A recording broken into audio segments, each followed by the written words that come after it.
Bonjour tout le monde. Ça va bien? Ça fait du bien de savoir qu'on a congé déjà demain. J'arrive d'une semaine de vacances, c'est dur, là. Amen. Est-ce que tu peux mettre le PowerPoint, Gabriel?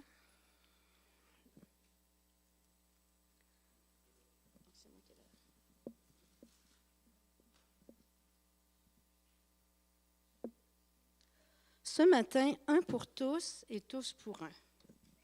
Vous avez une idée d'où ça vient? La plupart pensent que ça vient des Trois Mousquetaires. Et non. Et non. Cette maxime-là est la devise non officielle de la Suisse. Il y a un immense monument où cette devise-là est écrite en latin. Je vous ai évité le latin ce matin. Ça va être préférable. Je vais vous faire tourner. J'essaie de me souvenir comment marche ça. Comme ça. Dans Jean 17, à partir du verset 9.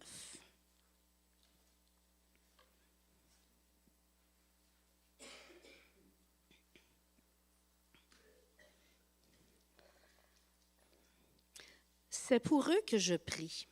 Si Jésus est en train de faire cette prière-là, c'est le dernier repas, c'est le dernier temps avant qu'il se rende au jardin de Gethsémani, où il va au jardin de Gethsémani, où il va prier, il va se mettre devant Dieu, puis il va prier, puis accepter d'avance de donner sa vie, parce que cette nuit-là, il va mourir, ou le lendemain, il va mourir.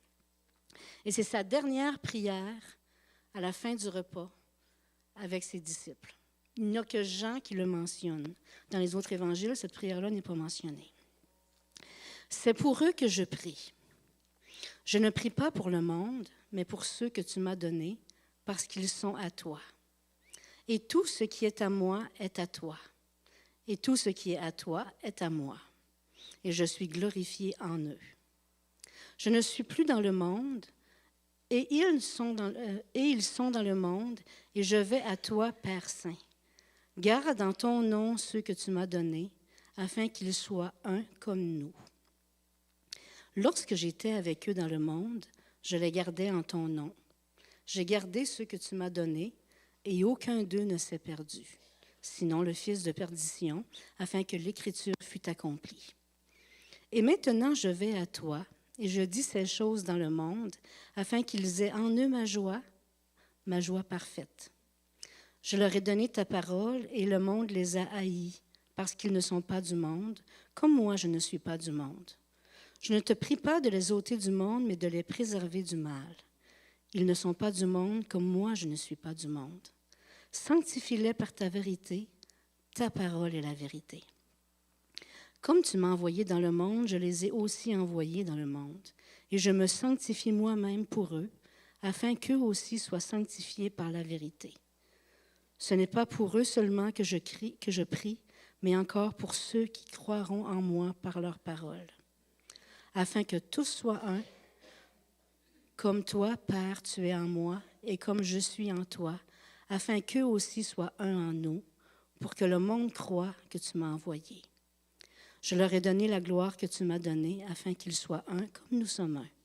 Moi en eux et toi en moi, afin qu'ils soient parfaitement un, et que le monde connaisse que tu m'as envoyé et que tu les as aimés comme tu m'as aimé. Père, je veux que là où je suis, ceux que tu m'as donnés soient aussi avec moi, afin qu'ils voient ma gloire, la gloire que tu m'as donnée, parce que tu m'as aimé avant la fondation du monde. Père juste, le monde ne t'a point connu, mais moi je t'ai connu, et ceux-ci ont connu que tu m'as envoyé. Je leur ai fait connaître ton nom, et je leur ferai connaître afin que l'amour dont tu m'as aimé soit en eux et que je sois en eux. Une dernière prière avant d'aller mourir.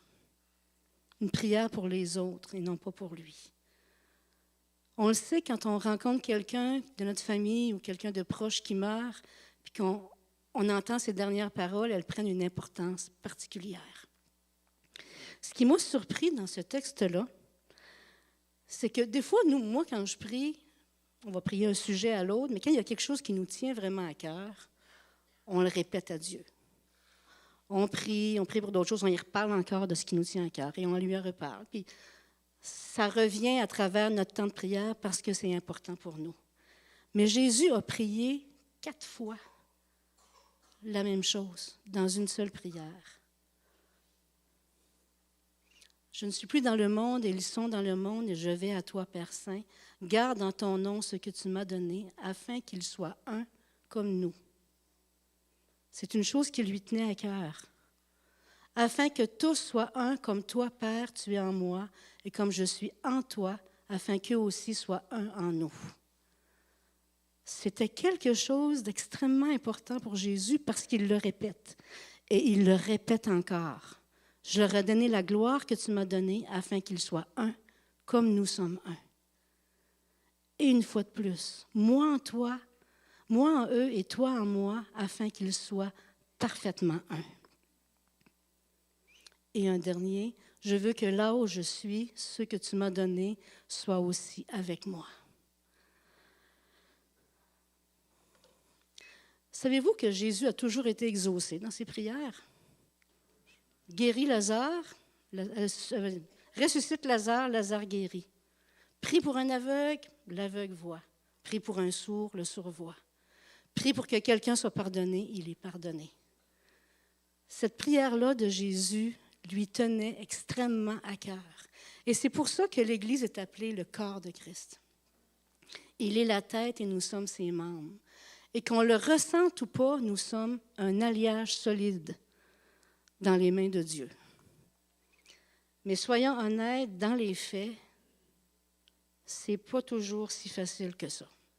Mais je sais que Jésus a été exaucé, que nous serons au ciel un corps uni, solide, puissant, son épouse. Mais que maintenant, on a à travailler pour être ce corps-là. Jésus et son papa sont un. Il n'y a rien de plus un qu'eux autres. Et nous, dans la réalité, c'est ça que Dieu veut qu'on vienne. Un corps complet. Il y a un verset. Oups, c'est pas ça. Non, je ne l'ai pas mis. Non, c'est vrai. L'unité, le fait d'être un pour tous et tous pour un, commence par qu'on soit un seul corps. Qu'on puisse comprendre et réaliser qu'on est un seul corps, avec nos différences, avec nos âges différents, nos cultures différentes, les endroits d'où on vient, nous sommes un seul corps. Et l'Épître aux Corinthiens nous le dit, vous êtes le corps de Christ et vous êtes ses membres, chacun pour sa part. Il n'y a personne ayant donné sa vie à Dieu ici qui est exclu. Qu'importe ce qu'il est, qu'importe ce qu'il fait, il n'est pas exclu parce qu'il fait partie du corps de Christ. L'unité, c'est quelque chose qu'on doit bâtir, qu'on doit coordonner, qu'on doit décider nous-mêmes de mettre en chemin. C'est une décision, premièrement, l'unité. Tout en étant le même corps, on peut être absolument non coordonné. Ça peut arriver. Regardez le corps humain, il y a des dysfonctions, des paralysies, il y a l'ataxie où les membres vont un peu comme ils veulent. Ça existe dans le corps humain, une dysfonction, ça peut exister dans le corps de Christ aussi. C'est pour ça qu'on doit travailler et qu'on doit prendre des décisions. Puis ce matin, c'est ce que je vous amène.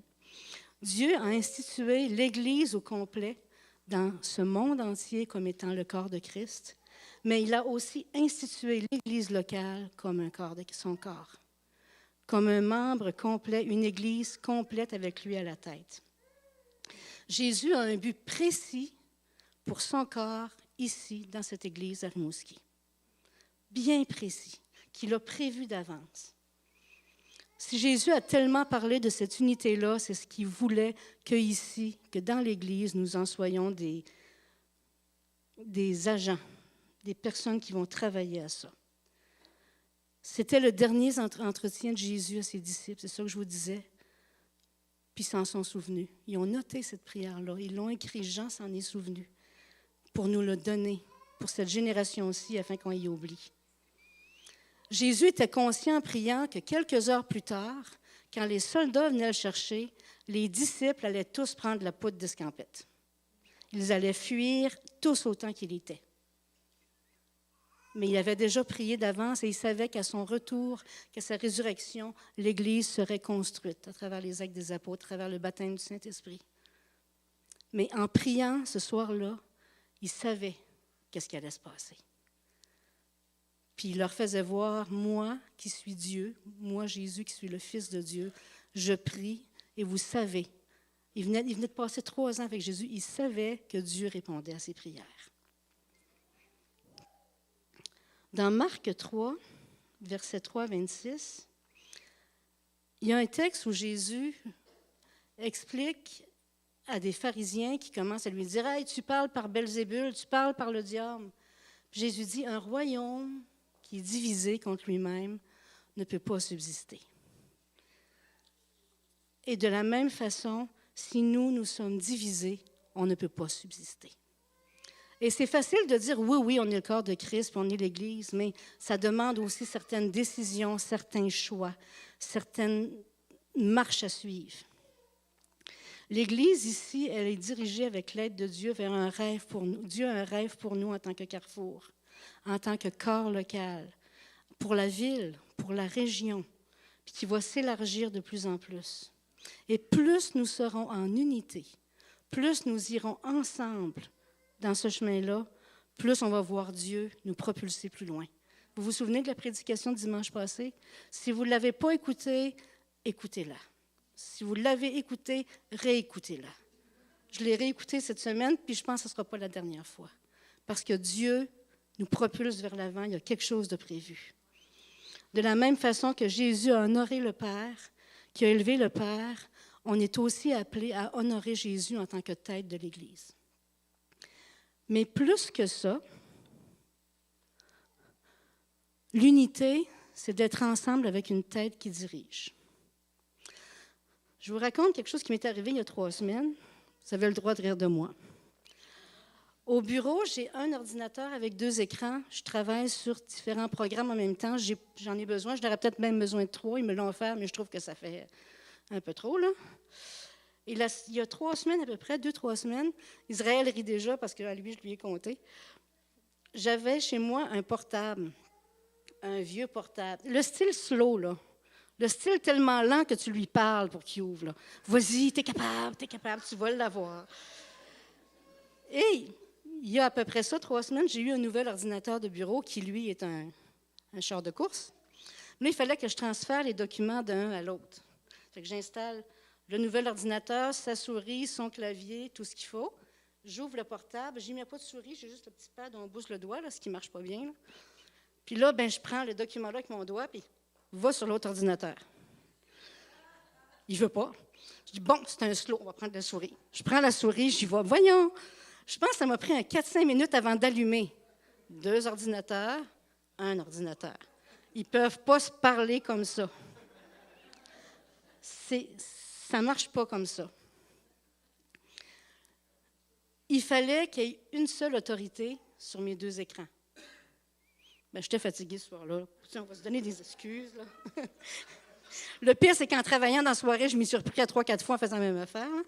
Mais bon, c'est humain. Il faut une tête qui dirige. Une Église, le corps de Christ, nous autres dans nos vies, mais une tête qui dirige Dieu. Et dans l'Église locale, il y a une tête qui dirige avec Dieu. C'est le serviteur de Dieu que Dieu a mis là. Honorer la personne que Dieu met à la tête de l'Église, c'est honorer Dieu.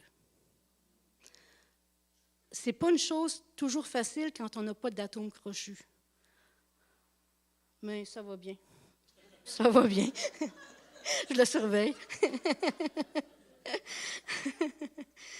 Honorer la personne qui est à la tête de l'Église fait partie du processus d'unité parce que c'est à partir du serviteur de Dieu que Dieu donne la direction première.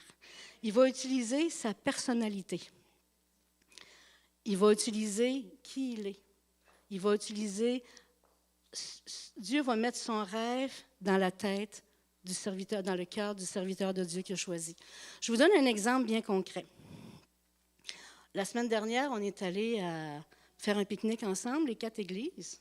Ça fait partie, je crois, du rêve de Dieu qu'il a placé sur son serviteur.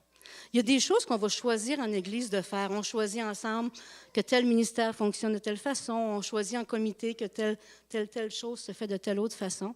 Mais le rêve de Dieu pour l'Église va mettre des dons particuliers et des rêves particuliers sur son serviteur. L'unité des Églises ici faisait partie de son rêve.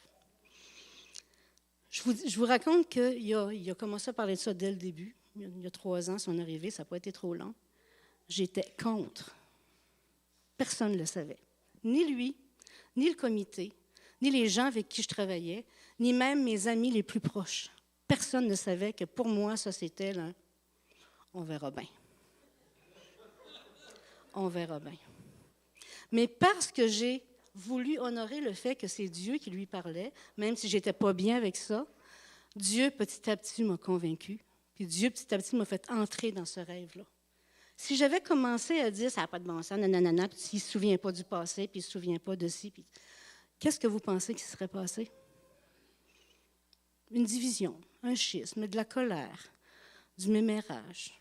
Mais Dieu m'a fait voir à travers les années, bien avant que Pasteur David soit ici, que d'honorer la vision que Dieu donne à un serviteur nous permet de s'unir ensemble. C'est important. Je vais vous donner quelques versets qui parlent d'honneur. Je vais mettre mes feuilles en revers, moi, mais là. 1 Thessaloniciens 5, 12. Nous vous prions, frères, d'avoir de la considération pour ceux qui travaillent parmi vous, qui vous dirigent dans le Seigneur et qui vous exhortent. Marc. Non, c'est pas lui. Okay. Hébreux 13, 17, celui-là, je l'ai. Obéissez à vos conducteurs et ayez pour eux de la déférence, car ils veillent sur vos âmes comme devant en rendre compte. Qu'il en soit ainsi, afin qu'ils le fassent avec joie et non en gémissant, ce qui ne serait d'aucun avantage. 1 Timothée 5, 17. Que les anciens qui dirigent soient jugés dignes d'un double honneur, surtout ceux qui travaillent à la prédication et à l'enseignement. Romains 13, 1. Que toute personne soit soumise aux autorités supérieures, car il n'y a point d'autorité qui ne vienne de Dieu, et les autorités qui existent ont été instituées par Dieu. La soumission, c'est pas 2019, hein? C'est passé date un peu, la soumission. Mais c'est encore la pensée de Dieu. Dieu nous a donné une direction au berger, il la partage, puis il n'est pas un dictateur. Réécoutez la semaine dernière, encore une fois, il en parlait de comment fonctionne l'Église.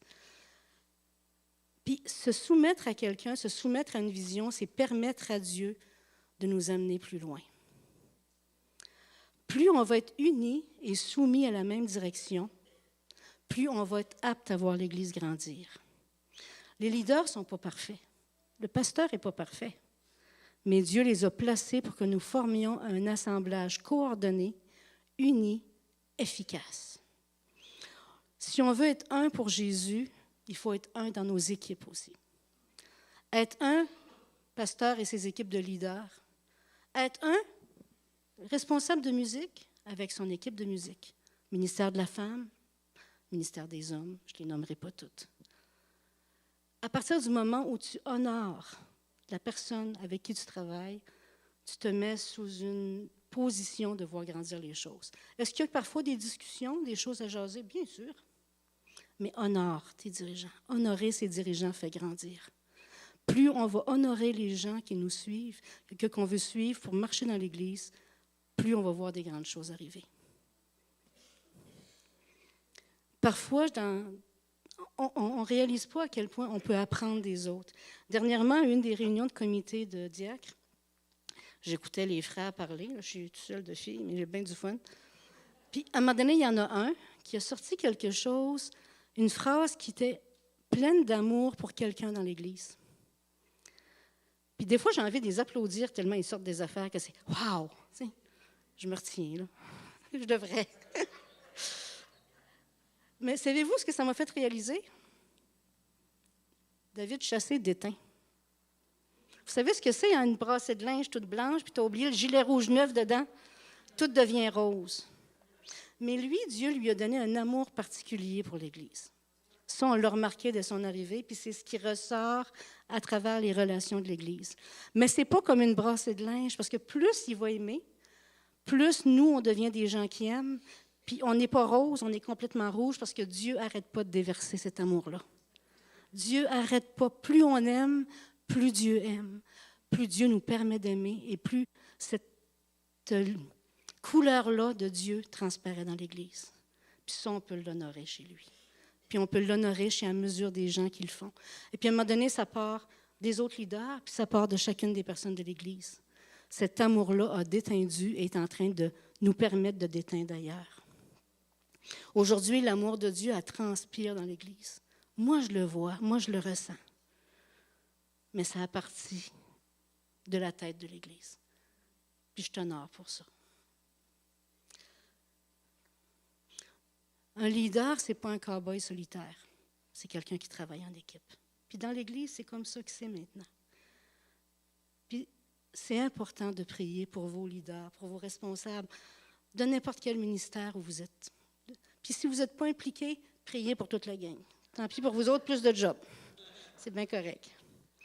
L'honneur qu'on a pour Dieu va découler de l'honneur qu'on a pour les autres. Comme Jésus disait, si tu n'aimes pas ton frère que tu vois, comment peux-tu aimer Dieu que tu ne vois pas? Si tu n'honores pas ton frère et ta sœur que tu vois, comment vas-tu honorer ton Dieu que tu ne vois pas? La soumission, ce n'est pas d'être un zombie, là. Tu sais? Oui, maître, ça ne marche pas comme ça. De toute façon, je pense que Jésus ferait ça, il se mettrait à rire, là, ça ne marcherait pas. Ce n'est pas effrayant, la soumission, parce qu'on a un Dieu qui dirige. Chacun et chacune d'entre nous, on a un cœur pour Dieu. Puis on aime Dieu, puis je le ressens, puis je le vois. Puis Dieu est en train d'orchestrer son Église pour nous amener vraiment plus loin. Vraiment plus loin. Puis c'est encore là un choix qu'on a à faire, parce que Jésus, il est là pour nous tous. Mais nous, on peut tous être là pour Jésus. Mais notre berger est là pour nous tous. Soyons là pour notre berger. Nos leaders sont là pour nous tous. Soyons là pour nos leaders.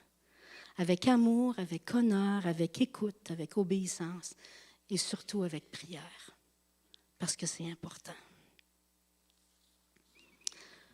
Un autre point. L'unité va donner un but commun. Dans Daniel, je ne vous lirai pas le texte parce que c'est de Daniel 1, versets 3 à 21. Des Juifs sont amenés en esclavage au roi Nabuchodonosor. Maintenant, on va l'appeler roi tout seul, on va oublier le nom. Au roi de là-bas. Et de ces Juifs-là, il y en a 4 qui sont choisis parce qu'ils sont de bonne famille. Le roi leur demande d'amener des jeunes de bonne famille qui, en bout de bonne famille, c'est des esclaves, là, sont amenés pour être serviteurs du roi. Daniel, le premier. Je ne me souviens pas de leur nom. Daniel, Anania, Michaël et Azaria. Daniel, on le connaît bien. Son nom que le roi lui donne, c'est Belshazzar. Mais je préfère Daniel. Les 3 autres, on les connaît bien parce qu'on en a beaucoup parlé. C'est les 3 qui sont passés dans la fournaise, dont les noms m'échappent tout d'un coup, là. Shadrach, Meshach et Abednego. Parce que je pense toujours à mon shack, ton shack, puis mon bungalow. Ça vient d'un autre pasteur, celui-là.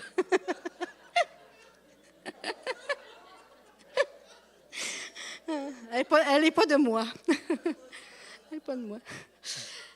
Ces 4 jeunes-là décident de garder une consécration à Dieu en voulant manger seulement, ne mangeant pas des viandes aux idoles, mais seulement des légumes. On connaît l'histoire. Et Daniel s'en va voir le chef des esclaves et lui demande, est-ce que je peux manger juste des légumes? Puis là, ça discuteur et compagnie. Et finalement, il accepte. Et donc, lui et ses 3 copains décident de ne manger que des légumes. Et un peu plus tard dans l'histoire, le roi a un songe, puis il a besoin qu'il soit interprété. Puis là, il ne trouve personne pour les aider. Et finalement, c'est Daniel et ses 3 chums qui vont donner la réponse au roi. Et à cause de là, ils vont avoir des titres nouveaux. Ils ne seront plus des serviteurs, mais ils vont s'occuper de certaines provinces dans le pays du roi. Daniel a parlé, mais les 4 ont été honorés.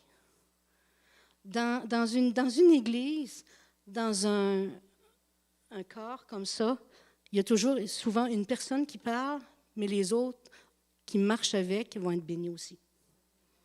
Et c'est pour ça que c'est important d'avoir des gens qui ont la direction et d'autres qui vont bénéficier de la direction.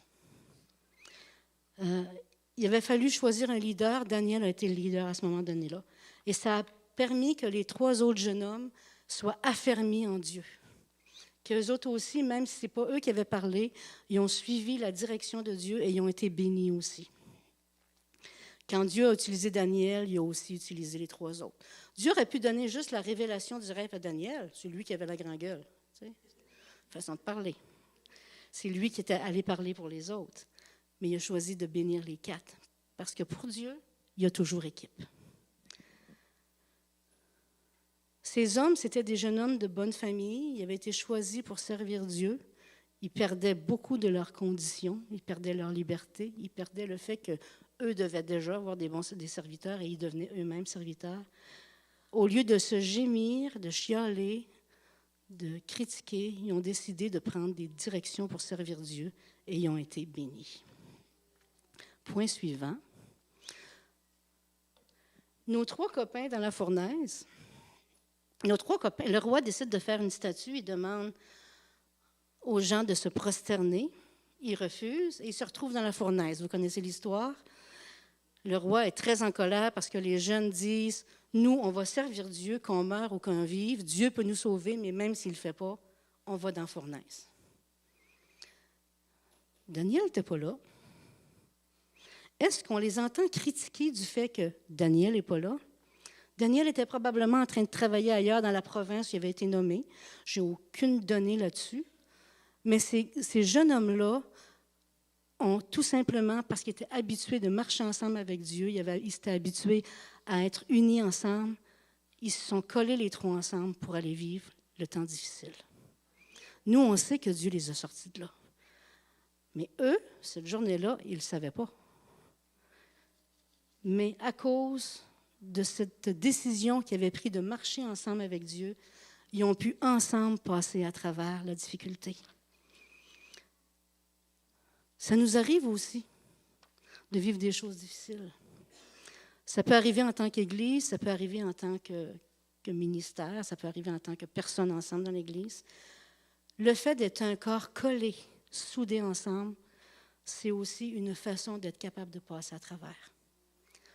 Ne nous éloignons pas de la présence de Dieu en quittant l'Église ou en s'enfermant tout seul chez nous quand on souffre. Mais venons chercher ensemble la capacité de pouvoir marcher plus avec Dieu. À ça aussi, un corps est utile. La capacité de venir ensemble. Le Proverbe 4, 26 dit « Considère le chemin par où tu passes et que toutes tes voies soient bien réglées. » Comment on devient un en connaissant le rêve de Dieu, premièrement. Connaître ce que Dieu rêve pour nous. On est en train de l'apprendre, on est en train de le voir. On a une nouvelle vision. On veut faire une différence dans la ville, faire une différence dans la région. On sait où on s'en va. De se rallier derrière nos autorités, de se soumettre à la vision de Dieu et d'en être partie prenante.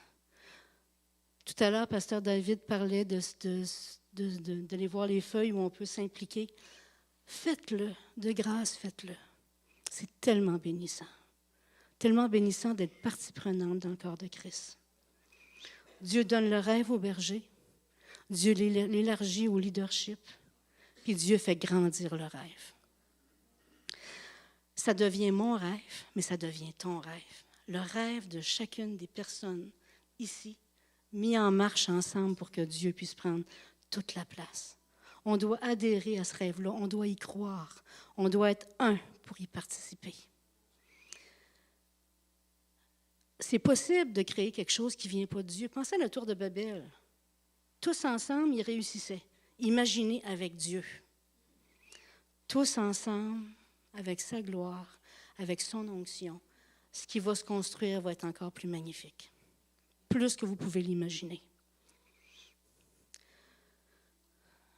La direction n'est pas toujours évidente, mais à la tête, si elle est donnée à la tête, on peut suivre dans cette direction. Je vous donne une mini-illustration.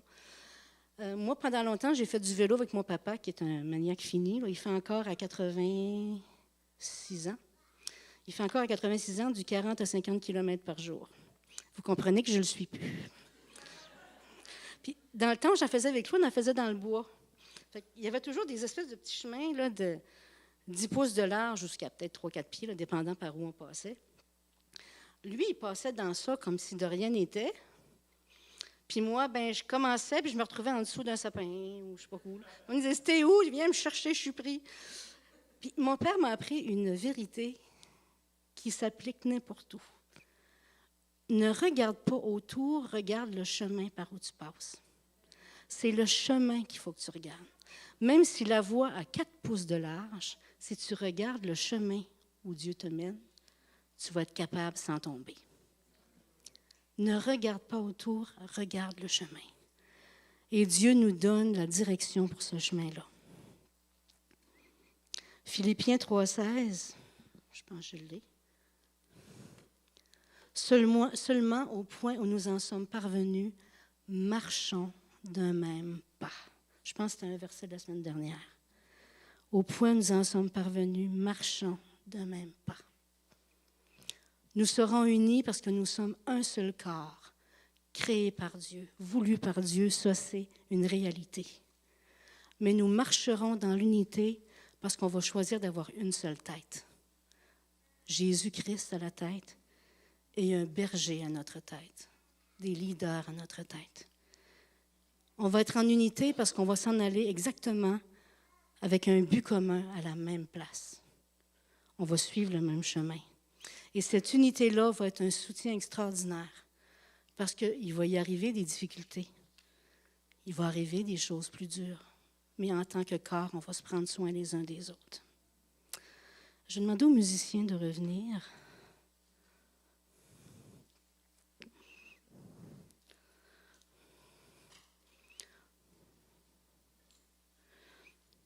On peut se dire ce matin, ouais, c'est vrai qu'on est un seul corps, mais là, moi, Dieu ne m'a pas appelé dans cette vision-là. Là. Oui, si tu es ici ce matin, si tu fais partie de cette Église, Dieu t'a appelé à cette vision-là. Et faites vraiment tout votre pouvoir pour y adhérer. Priez. Si vous vous sentez pas bien face à la vision, priez, Dieu va vous le montrer, comme il l'a fait pour moi face à la réunion des Églises. La semaine dernière, j'ai eu un temps extraordinaire dans cette réunion-là. Malgré tous les a priori du départ, il y a des gens que j'ai pu serrer dans mes bras et de savoir, il n'y en a plus de problème. Dieu est en train de faire des grandes choses. Même si ce n'est plus la mode, choisissons la soumission. Choisissons la soumission à Dieu, à notre Église, à la vision que Dieu donne à l'Église. Choisissons de prendre soin les uns des autres, de prier pour nos responsables, puis de prier pour les gens avec qui on est en équipe et de prier pour l'Église. Parce que c'est ça qui compte. Ce matin, je vais vous demander de vous lever.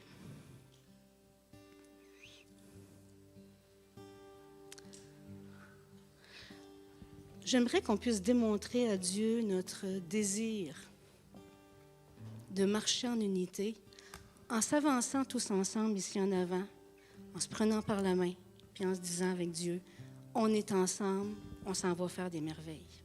Pendant que Pascal va nous conduire dans un chant. S'il vous plaît, si vous voulez avancer.